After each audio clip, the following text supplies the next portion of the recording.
Welcome into Section 65, the official SEC football podcast of Garage Guys Fantasy Sports. I'm your host, Clay Keaton, alongside my partner and good friend, Tanner Colson. How's it going, guys? Today, we're going to look at some big news around the conference, a lot of things going on in Baton Rouge today.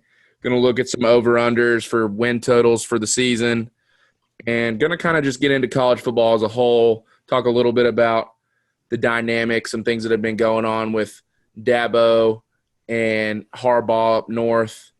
And we'll also talk a little bit about COVID, some capacity updates, and get into how COVID is really going to affect the week-by-week games. So with that being said, let's get ready to roll. Let's go.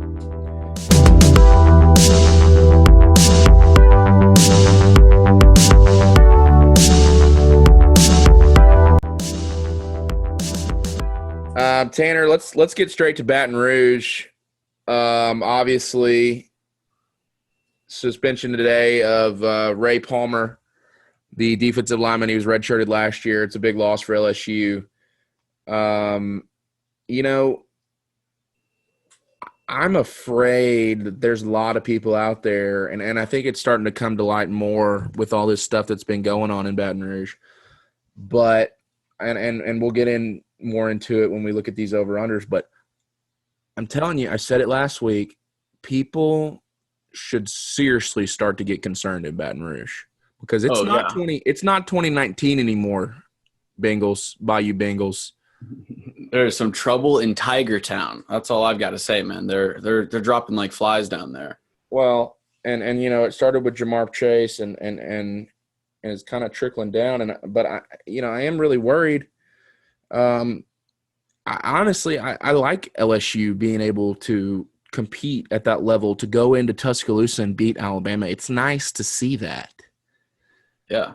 Like we saw last year. Coach O has some things to say about the social justice movement. He's a man of very few words. He could not have said it any better. He said, "It has got to go. Systemic racism has got to go. Gotta go. And that is not something that we take lightly, obviously. But, I mean, there's nothing better than just hearing Coach O riled up, just preaching for social justice. I love the guy. I hate to say it. I think they might be a 6-win team this year, but I can't help but cheer for him. I love it. Yeah. I don't really think Coach O will ever really do anything for me to hate on, honestly. And even if people are giving him a little bit of backlash for not saying much, I mean, what does he really need to say? I mean, he's kind of becoming one of these elite, I don't know. Commodities. Yeah, well, I don't know if commodity is the word, but one of these elite guys in college football, he's getting up there, especially after last year. But racism got to go. And I agree, Coach O. Got to go. He took a hard stance, and I love it. I think more coaches need to follow his lead and release videos. I think that we could have a serious Coach O impression competition. And once we get that hotline going, we're going to have the hotline cranked up next week. Should have mentioned that. Intro, we're going to have the hotline cranked up next week, getting that ready to go. Going to get your calls. Coach O impression competition. If you send in your Coach O impressions, I will stitch together a compilation, and we'll make it the beginning of one of our shows or something. Wow. I mean – that'll be our theme music. Yeah. It'll just be Coach O impressions back to back to back. I was going to even offer a cooler prize, but you really nailed it. So let's just go with that. Anyways, in other news, we got you hear about Tennessee and LSU. They had a little bit of an outbreak problem. Well, and that's kind of what I was talking about with the – so what are we going to do? So let's just be blunt about it. Tennessee had 44 players out last week. Had to kind of cancel the week, and yeah, people are. I'm reading all over Twitter. Well, freaking Ricky in Greenback. Well, you only need 11 out there. You only need 11, and I'm like, okay, Ricky, you don't understand. Yeah, no, you need more than 11. Well, especially with like the contact tracing, like whoever, you could lose whole groups just from being right. You could lose a whole position room. What are we going to do with that? And that's what that's my biggest concern going into the season is, and hopefully, a lot of these schools, and it wasn't that there was 44 cases Yeah. But there were 44 guys that they had reason to believe or reason to be concerned that, and that they thought it was required for them to quarantine. So does and it's not like this quarantine is like a 48-hour thing. So if you're an SEC football player and you catch this COVID or you get exposed, which I don't know how the hell you're not going to be exposed being on a college campus. Especially in the South. Yeah, especially, I don't know. I mean, I can't really speak for obviously these other school towns and what's going on, but I can't speak for what's going on in Knoxville. And I can tell you that the bars have been packed. The parties are still being held. Kids are going out.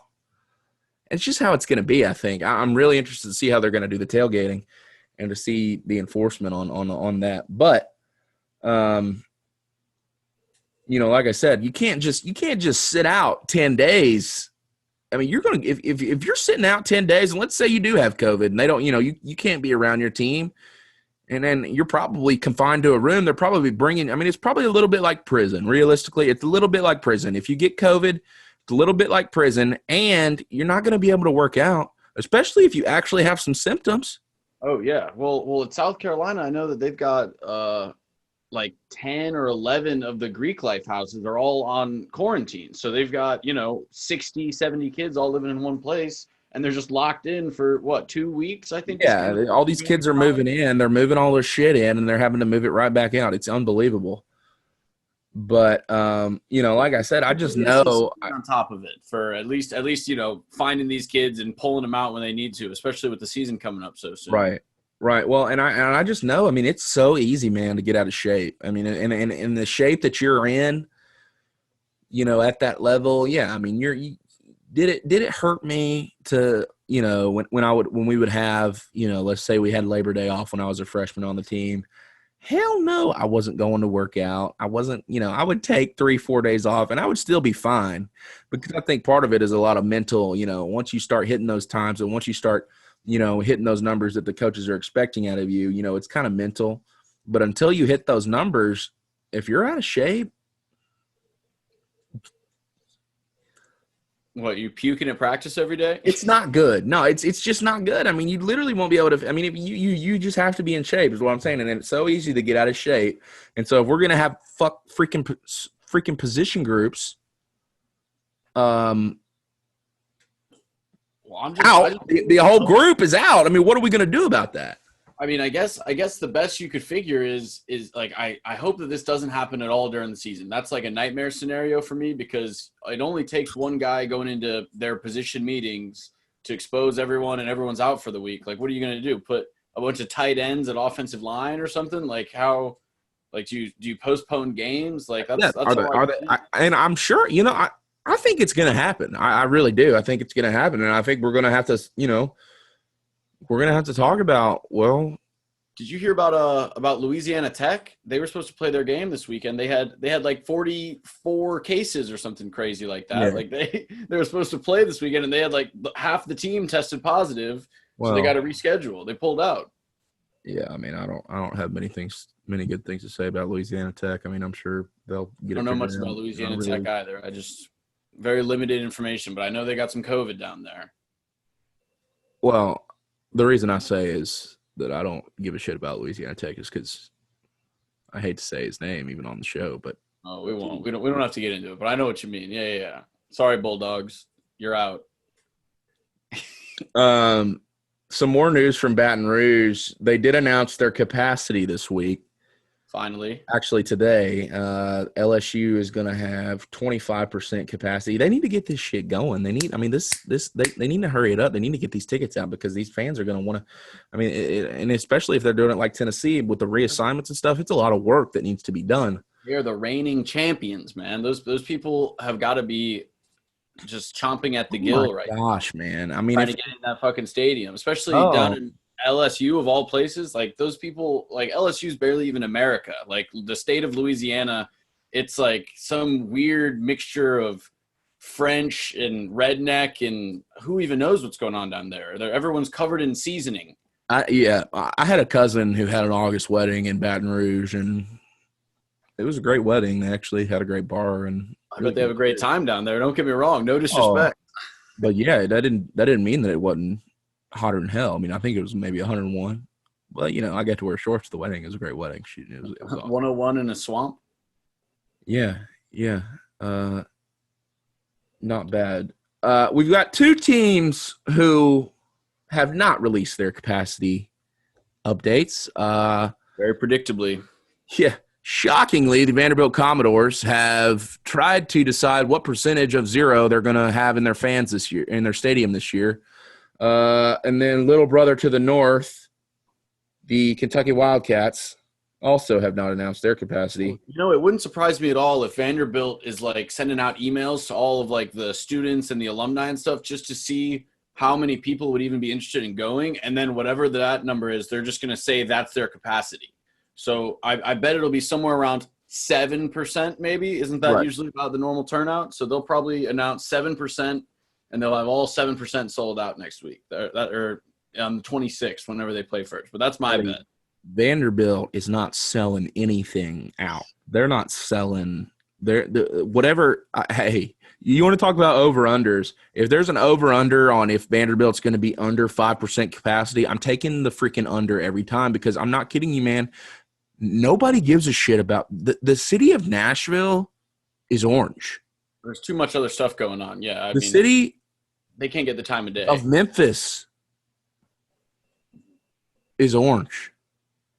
Not as much as Nashville, but yeah, I was about to say that might be a little more extreme. Yeah, no, a lot of Ole Miss, Mississippi State, and Memphis, and Alabama, but Nashville. I mean, I don't think it's close, and there's so many people there who just would rather travel to the Tennessee games anyway. I mean, but I was actually in Nashville. Bachelorette parties, right? I was actually in Nashville this past weekend, and I was out on a boat with some kids who actually went to Vandy, and it was so interesting because. I'm not kidding you. Every single one of them, I'm not knocking Vandy as a school. Great school. I couldn't get in there, obviously. I wouldn't. No, well, number one, if I had a full ride on a football scholarship to Vanderbilt University, I don't think I would take it. But number two, I couldn't get in anyway, so it wouldn't matter.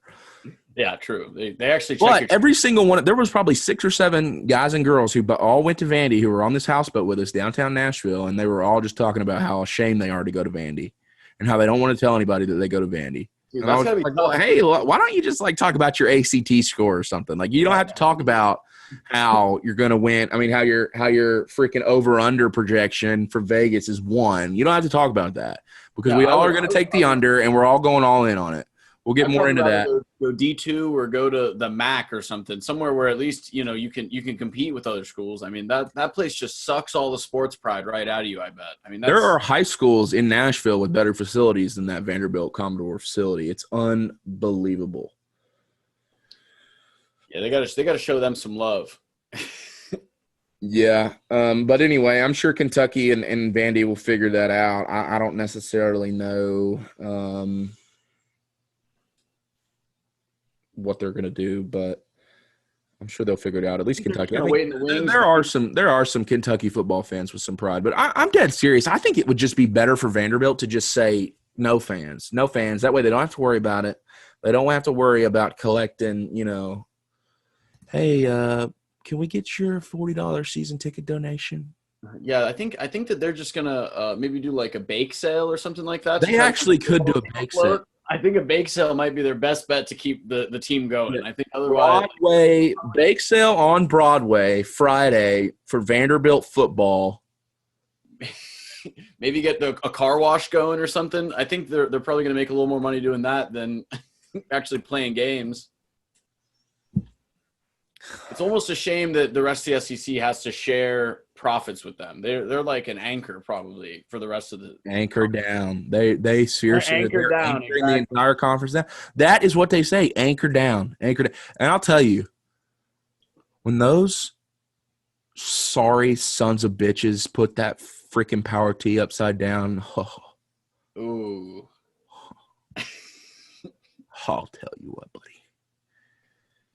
You know what? I'll get into the Vanderbilt story. Grinds my gears. I'll get into the Vanderbilt story. Maybe I'll save it for Vandy Week. But the reason that I have this passionate hatred for the Commodores makes a lot of sense, and I'll explain it to the listeners. But We'll save that one for another time. It is passionate and it is serious, and actually nothing about it is joking. I actually truly hope there's 0 people at Vandy's games.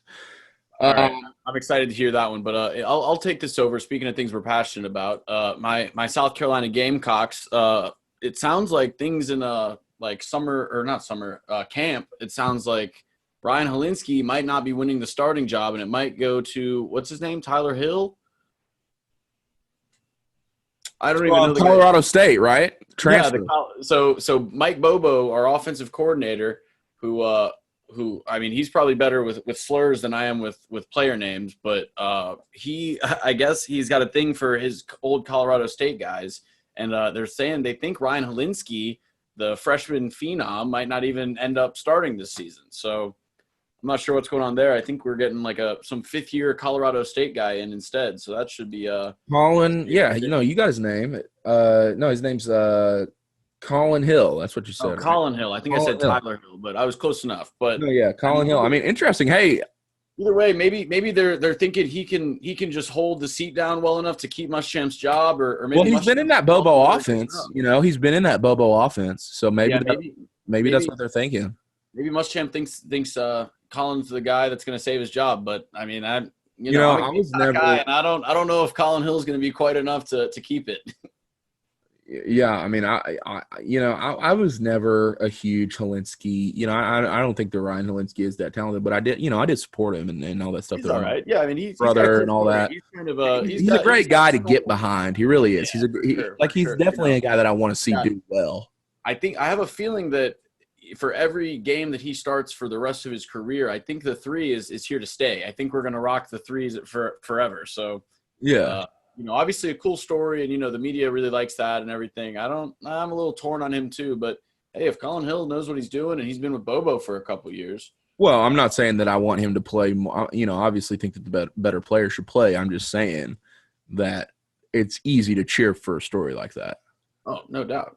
I would have loved to have seen him. After that Georgia game was huge. I mean, that was a pretty special moment last season. Can you imagine? Anyways, in more SEC news, we got the over-unders. We're going to get into a little bit of gambling here. We've been taking a hard look at these. And, Clay, what do you got for Georgia? We got all of these from, what is it, MyBookie, I want to say? I think that's where we got the over-unders from. Yeah, I mean, they've got Georgia at 8.5. I think Florida's the team to beat in the East. I really do. I think with Kyle Trask and what's the tight end, Pitts. I think their offense is going to be really good. Another thing that I was looking at, people are really high on Kyle Trask because he had a great year last year, and that's fine. But they still have Emory Jones back there. That guy is quicker than – I mean, that guy is an athlete. Now, Kyle Trask is not. No, that he runs like he's got cement in his shoes. He just is a weird – I like him though. He's got moxie. He's one of those guys. Yeah, I mean, it's and like I said, it's another good story. The backup quarterback from Texas, gets to take over. It's a great story. And I don't give Florida credit for much, but I kind of I don't have to watch Felipe Franks in a Gators jersey anymore. Well, we'll get to see Felipe lose some games this year. That's exciting. Speaking of the over-unders, Arkansas is at 1.5. I'm going to take the over on that one. Really? Yeah, I mean, maybe not by more than 1 or 2 games, but I will be taking the over in that one. Vandy, not to harp on Vandy, but they are at 1 game for their over-under, and I will be taking, yes, you could guess it, the under.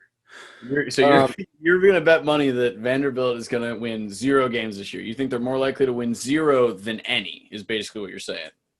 Yeah, I'll put at least 100 on it. I like that. That's Why not? A man's bet. I might bet the even. I think that Vandy might win. I mean, I don't know. I'm a game. Who are they going to beat? It seems to me like the Cox play them tight every time. They could beat. I don't know. Are they playing Mizzou? Yeah, they play Mizzou. Obviously, they play all the East teams. Like they're not a great program, but I mean, a lot of there's some programs that I think could get caught sleeping or something. Let's just run through their schedule really quick, and you give me an L or a W. How about that? All right, yeah, pull it up. Okay, week 1, Texas A&M. They're done. No way. Okay, week 2, LSU. Yep, no chance. Okay, week 3, Cox. Yeah, probably not. Are they at the Cox? Cox are at home. It doesn't matter. It's going to be a home game for the away team in Nashville. After South Carolina, they've got Missouri. Probably a loss. Yeah, I like Drinkwind. At Missouri as well. Then they've got Kiffin coming to town. And I guess maybe they could see, but I just don't see how they just literally don't have anybody, man. I mean, I might have gotten ahead of myself here. The more names that you keep on rifling off, I don't think that they should win any of these games. But okay, let's just finish it out. We're almost done. We've got after Ole Miss, that's another loss. So you've got them right now at 0-4. You got them at 0-4. 0-5 with Ole Miss. Next week they go to Starkville. Okay, I like Mike Leach, though. I think his offense is going to be pretty good. But it's year one. I could see them maybe capitalizing on one of those first-year coaches. I mean, probably not. This is going to be one of Mike Leach's big games. This is going to be the game that he wins because he's going to make sure that he's not going to establish a program that loses to Vanderbilt. Yeah. Okay, after Mississippi State, they have got Kentucky. Kentucky's going to be good. Obviously, I think Kentucky will win that game. It's kind of a rivalry, and it's at Kentucky. And then let's just wrap it up really quick. They go they've got Florida, Tennessee, and Georgia to wrap out the rest of the year. So, obviously, that's 3 losses. So, yeah, I will be taking the under for Vandy. I do think they will win 0 games. They don't have anybody. They're Derek Mason is on icer. I mean, he's on as thin as ice as you can get. Honestly, though, I don't see who they're going to get that's better than him. Nice guy. I'm not saying he's not a nice guy. No, I know. I'm saying, I almost feel bad. Like I don't know what you're supposed to do there. And I don't know. I mean, he should have never left wherever he came. I think he came from Stanford or somewhere. But yeah, that's I don't want to harp on him too much. But let's get into. You asked me about Georgia. Georgia's at 8.5. I mean, honestly, I don't know. I could see Georgia winning 8. Are you surprised to see Georgia having a higher over/under than Bama? I'm a little surprised by that. Well, and every site and everything's different. But no, I mean, it's tough because Bama's schedule. I mean, that Western schedule, they've got LSU, Auburn, A&M, and they play Georgia. So it's not easy. I guess Georgia has all the East schools, Florida and Bama. But I definitely can see why. I guess that's true. I guess that's why. That's why. It's because Bama has Auburn, LSU, Texas A&M, and Georgia. About half a game is probably pretty much Vanderbilt. I mean, it's probably they play Vanderbilt. So there's the half game difference between Georgia and Bama, I bet. I think Wait, did Bama play Vandy this year? No, Bama doesn't play Vandy. No, that's what I thought. Yeah. But so that's what I mean though. So maybe it's just, what's Bama's easiest game? Arkansas probably? Yeah. Yeah. What do you think about your Vols this year? They got an over under of 5. I think it's a nail on the head. I think we're gonna win 5 games. Who do you think? Well, I mean, it's pretty obvious. South Carolina, Missouri, Kentucky, Vandy, and we'll have to sneak one. I don't know which one yet. I haven't decided. I'm gonna wait till a little more news comes out. I'm sorry. It'll be South Carolina, Vandy, Missouri, Kentucky. Well, I'm gonna want to see a little more information come out, but I think we might have to make a man's bet on the show for this Cox game. I want the spread though. I want the 2.5 points, but I think I might be willing to put some cash aside or something for the show for the fan. Right now, 2.5. Tennessee minus 2.5. Minus 2.5. Yeah, I'll take the Vols on that. Kind of an enticing line. It kind of feels like, because I would probably take the Vols, but it kind of feels like they're just begging me to bet Tennessee, So I think for the sake of the show, you got to take the Cox. Well, for the sake of the show, I'll absolutely take the Cox, but I think they're trying to lure you into that line and say, come here, come take this little 2.5, and then something will happen where they'll win by 1 or lose. Yeah, I honestly think that Tennessee's going to win 38-13 or something. Here's who I want to talk about. And here's who I want everybody to wake up and get on the freaking train, because Jimbo Fisher is coming. And He's coming. And Texas A&M is going to beat LSU this year. They're going to beat Auburn. Unfortunately, I think they're probably going to beat Tennessee, but are they going to beat Bama? No, I don't. Are they going to play with Bama, though? I think they are. Texas A&M right now is set at 7. Obviously, they've got Kellen Mond coming back. They were a top 30 defense last year in the country. They do have some weaknesses, obviously. They need their receivers to step up for Mond. Their O-line was a little bit weak last year, but, they're bringing some guys back, and it's going to be better. Their secondary is going to be hopefully better than it was last year, but still, to have a top 30 defense, your secondary can't be that terrible. But their pass rush is weak. They've got Bobby Brown. Kind of like the forgotten, elite coach in college football. That's what I'm saying. He's like a sleeping giant or something. He's at a huge program with a ton of money from they got great boosters, they got great everything. Right. There is no reason to me why Jimbo Fisher, he left Florida State and now they can't keep their shit straight at all. They're in the shitter now, but he's a good coach. He's one of the best coaches. He's probably a top 5, 10 coach in all of college football, I'd say. I would take that. I mean, if you go off his track record, the guy's good. He knows what the hell he's doing, and he's got everything he needs in place. I think who was it? Did Texas A&M already didn't they make some sort of a grand statement about winning a national championship in 2 years or something crazy like that? If you get online and look, there's a lot of people that have them up there this year, and they've got this right back in their Spiller.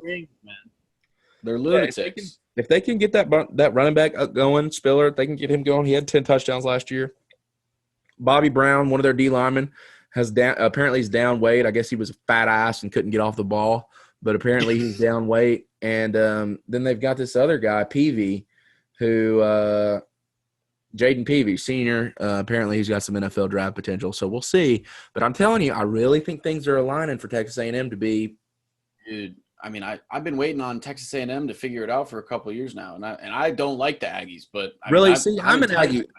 I'm an Aggie fanatic. Not to the point where I'm going to make sure to watch their game. Obviously I'll watch their games this year, but not to the point where I'm going to be upset if they lose. But I have been to Aggie Land, and I'm telling you, man, one of the nicest campuses I've ever been to. Some of the nicest people I've ever been around. Kind of weirdly nice almost. But it's like a cult or something. Well, and yeah, it was just oh, thank you so much for coming. In Knoxville, they won, and they were all thanking us for coming. Thanks for traveling. Coming to see us and all this. And that's kind of pleasant, though. It's not like fucking it is Georgia. It is pleasant. But if South Carolina or Georgia or Florida comes to Knoxville and gets beat, there'll be no, thank you guys for coming. It'll be, I've been there. Get out while you can, because it's about to go. Not places you want to go to the bar in New Jersey at. Definitely not. We got a couple more teams still. We got the Egg Bowl squads in Mississippi. We got Mizzou. We got and then we've got – who else have we not done? I think you already did Kentucky, right? Well, I'll tell you right now, Arkansas, I'm taking the over. Ole Miss, I would take the over. LSU, I'd take the under. I think LSU is probably going to lose 4 games. Those 4 being Alabama, Auburn, Texas A&M, and Florida. But Ole Miss, Mississippi State, I look for them to be okay, but no, I think 4 is right on the money for them, around 4 or 5. Maybe Kiffin can pull some stuff out of his ass. He's usually pretty good at that.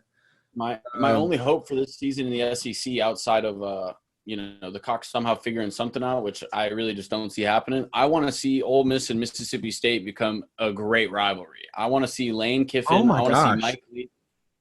Could you imagine how electric that would be if they both somehow ended up at the top of the West? So much potential for that to just be so awesome and so fun and to be such a bigger deal than it is. I know it's a big deal to the people down there, but I'm not getting overly excited for the Egg Bowl up here, and I know you're not either. But Absolutely not. I do remember watching it when Dak was there, and when I'm Mississippi excited about the State. Egg Bowl now. I'll tell you that much for sure. I just want Oh, to see yeah. the coach's handshake at the beginning and the coach's handshake at the end. That's all I care about. Yeah, no, it'll definitely be interesting, especially with. I mean, Mike Leach and Lane Kiffin are two of the biggest. I mean, they're the characters that they are in the college football They're world. superstars. Yeah, they really. Absolute Especially, superstars. I honestly think that Leach is the bigger guy, the bigger character. I mean, the stuff that he has said in his press conferences are so. He used to teach a class at Washington State in war tactics. That's like a real thing. He was giving out college credits for war tactics courses. He was tweeting, I saw just the other day, about one of his students ended up switching majors and pursuing like being a war guy, like going Because into of like him. the military. Yeah, because of his course. That's insane. Yeah, so I'm all about that. I want to see the spread at Mississippi State. I never thought I would. But anyways, that's enough with the over-unders. All right, so let's get into another segment we're doing. We worked very, very hard on this. We got the SEC all-name team for The this all year. name. All name lineup. So we're also, if you guys think of any good ones, we're gonna have the hotline up and running after this episode. So send them in. These are real names, all of them. I looked them up. I did my research. On the offense at quarterback, Felipe Franks, Arkansas, formerly of Florida. We've got at receiver, we got Racy McMath at LSU. Also, no disrespect to these players. These are great. These are great Prime real names. estate. Yeah, no. We got Jorquarius Spivey out of Mississippi State. He's representing. Cavossier Smoke, which might be one of the best running back names I've ever heard of out of Kentucky. Great name. And then we got two offensive linemen. We got Jastin Turnetine out of South Carolina, along with Chasen Hines at LSU, but I prefer to pronounce it Chasen Hines just because it sounds funnier that way. It could be pronounced that way. I'm not sure. I've only read it so far. If I was him, I'd just go with that. Chasen Hines, right? We'll be talking a lot about him if that's correct. And then on the defense, we've got defensive lineman Rutger Reitmeyer out of Vandy, Big Cat Bryant at Auburn. We're working with Momo Sonogo. Momo. That's who I wanted. I like Momo. And Hotty then toddy Momo. I think that my favorite on the whole list is out of Arkansas, 6'2", 225 pounds, Bumper Pool is the linebacker out of Ole Miss or out of Arkansas. Bumper Pool, like the game. Along with we got DeAndre Square rounding out the linebacker group. Bumper Pool on the tackle. Bumper Pool. I mean, I love that one. That might be my favorite one of the whole thing. At corner, I like Momo. Momo Sonogo. I like that one too. It's catchy. It's got a nice Sonogo. Momo said Sonogo. At corner, I only found one really good corner who I think was deserving. We got Cordale Flott at LSU. And then bringing up the rear at safety, we've got Smoke Monday at Auburn and Yusuf Corker out of Kentucky. How do last names originate? I mean, who gave? What was that one? What was that one you just said before Smoke and Flott? Cordale Flott. What are the Flotts doing? I couldn't tell you. I could not tell you, but I just want to say congratulations Obviously to all of an our athletic fan. all SEC name team for 2020. Hopefully, we got some returning guys for next year. We'll keep updating that as the season goes on because we think it's really important. Maybe not to everyone, but we're excited. Hopefully, we get some big seasons. I'm particularly looking forward to Momo and Cavossier. I think they'll have big years. Felipe. Well, I hope you throw a bunch of picks, buddy. Yeah, I was about to say there's not a lot of guys out there that I like less than Felipe Franks, but I'm excited to see him at Arkansas. I would love to see them go under on 1.5 wins. Really? But I am excited. You don't like Arkansas? See, me being an O lineman, I want Pittman to do well. Yeah, that's true. I mean, I don't have a problem with Arkansas as a program, but I'm glad that if Felipe Franks is going to transfer somewhere from Florida, it's it's somewhere where things aren't looking too. Well, I would have loved him to see black and gold. I would have loved to see him wear black and gold. Oh, at Vandy, that would have been a treat.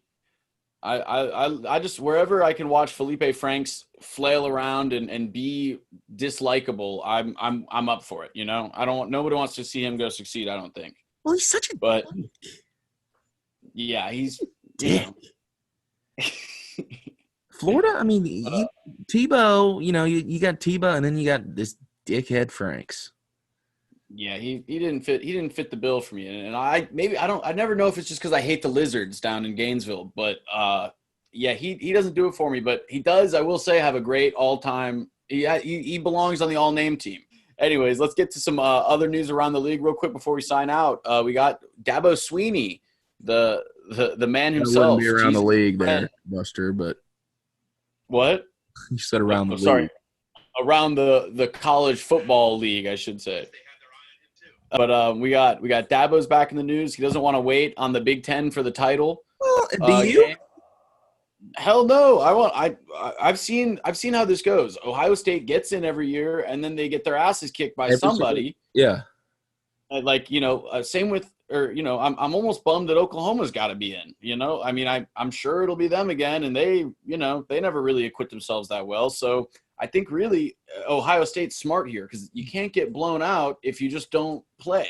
The Big Ten has got to just lie in their bed that they've made because they just need to say, forget it. We'll start over next year because the college football playoff date isn't moving. We're not waiting on the Big – I mean, maybe they might move it, but I don't really think they will. I think they want to leave it exactly where it's at. And the Big Ten just needs to wake up and with the Pac-12 and just say, we got on this train and we thought the rest of the conferences would – yeah, we thought that everybody would hop on with us and that we could ruin college football. But that didn't happen. And now they're lost Big Ten. Yeah, they're paying the prices for it today. I saw a guy at work. He walked in a today. He walked in a Michigan shirt, and I said, "Oh, what's up, Big Blue?" I said that shirt will look good. That M would look good orange this year. You might need to get you some orange this year. And he said, yeah, you're right. But dude, I think the worst part is seeing all these poor fans. It's like they don't even care about them. They really think the season's coming back, but no, I think sometimes when you shit your bed, you just got to sleep in it, and that's where they're at. Like you said, it's they made this mess. They got to deal with it. I heard they're having a meeting this weekend to try to get going in like mid-October or something like that. Jim Harbaugh even came out and said they'll be ready to play in 2 weeks at Michigan. Oh my God, what a bust Jim Harbaugh's been. Back, I mean, he's going to single-handedly force his way into playing some football games. They might just play blue on blue. I'm not totally sure, but I mean, that's a football guy from hell. Yeah, in 2 weeks, we've got an inter-squad scrimmage in Ann Arbor. Be there. It'll be on is there a Big Ten network? I'm sure that YouTube. We can get it on YouTube or something. Inter-squad scrimmage. They're gonna go meet Ohio State in a cornfield if it comes down to it.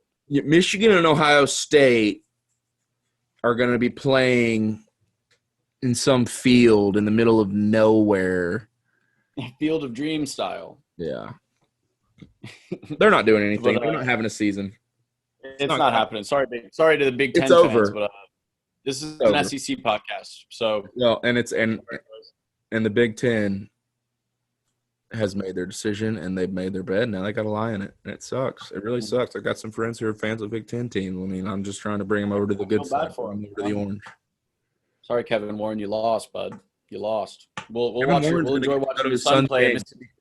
Yeah, Kevin Warren's going to be watching a lot of college football this year. Got no choice. Maybe that's why. Maybe he wanted to really be able to, not have to worry about, doing his job or anything. Maybe he just wanted to, go watch his son play, not worry about all the other shit. But anyways. You're telling me that he didn't at least think about that a little bit? I know he did. He had to. He's like, oh, check this out. I bet he's still getting his paycheck. He's stuffing his pockets while he's going to Mississippi to watch his son's games. And in big news, college football is back. The game started last week. Kind of some sloppy football going around. BYU Navy. Apparently Navy came out and said that they hadn't tackled since their last game last season, and it fucking showed. I mean, it was what BYU, the Proud Mormons. I'm a huge BYU truther, by the way. I love that program. They came in and just absolutely ran roughshed on on Navy. I mean, that was no triple option team should ever look that unprepared to tackle. I mean, let's just say that. It was almost as bad as what happened with Army and Middle Tennessee. Like, I kind of was expecting after Army, blew out Middle Tennessee State. I thought Navy, I was all aboard the service academies. I hate to see our troops get treated that way. I mean, that was bad. I couldn't believe. I mean, I bet on Navy. Well, I didn't want to expose you like that. I was going to leave that out for you, but I mean, yeah, I know. I guess I don't want to throw myself under that quick in the season. I mean, everybody has a bad look every while, but also I'm a little biased to Navy. I had a buddy who went there. But yeah, they're the future of our armed services, man. I'm 100% backing that. Yeah, the Section 65 supports the troops. Yeah, they need to be tackling in practice. I think this isn't the NFL. This is it's not the Ivy League. Yeah, this is ridiculous. But yeah, no, I couldn't believe that. I watched the Marshall game. Marshall looked pretty good. I mean, they were playing EKU. Obviously, that's an FCS school, but who else? Memphis. I watched the Memphis Tigers, little brother to the West. They're actually one of our littlest brothers, in my opinion. They're pretty. They got a good basketball program. Football, they ain't got nothing. But they went to the Sugar Bowl last year, but yeah, they still ain't. I'm still not on that. Well, they're all right. I mean, they don't play anybody. I mean, Memphis should be able to have a decent football team every year. There's so much talent around Memphis and all kinds of. People forget they played UCF for the national championship a couple of years back. Oh my God! Remember? You miss me with that bullshit, buddy. All right. Anyways, and then another big news thing. This has nothing to do with college football, but the NFL is back tomorrow. The NFL is back tomorrow. The Chiefs and the Texans. Everything feels like it's lining up to kind of feel a little normal. We know that there's still a pandemic going on. There's wildfires burning, but at least I can sit down on Saturday and Sunday, and I can just just ignore all of my responsibilities. I can just sit back and just enjoy watching America's game. I mean, that's the biggest treat out of all. Absolutely. SEC football is right around the corner. I mean, things are all lining up for this to be a great fall. Things are looking up, and I can't wait. Shout out to my buddy Tommy Townsend, former Lizard, also former Vol, getting the start for the Chiefs tomorrow. Chiefs starting punter Tommy Townsend and holder Tommy T. Friend of the show, Tommy Townsend. Well, future friend of the show, hopefully. Yeah, Tommy definitely will come on. It'll be great. Actually, I've already thought of some segments, some great segments. Tommy has experienced life as a Vol and as a Gator, and I'm not just talking about football, if you know what I'm saying. So that'll be a exciting thing to talk to Tommy about. But anyway, good luck, Tommy, tomorrow. But yeah, the NFL's back. Thank God. All I wanted on Sunday was NFL. That's all I wanted. Oh yeah, I've been going crazy. I can't wait. But anyways, we got SEC football right around the corner. Give us a review if you like it. And 17 days, folks. 17 days, humongous. Things are looking up for everyone. We're gonna have the hotline set up probably tonight or tomorrow. Or we're gonna get the hotline rolling. Hotline's gonna be podcast is out. I will have the podcast. It'll be in the bio on the podcast app. Give us a call. I think you'll be leaving voice memos, something along those lines. We can't wait to hear from you guys. And this is Tanner and Clay, and we're signing off for Section 65. We'll catch you guys next week. Go Vols.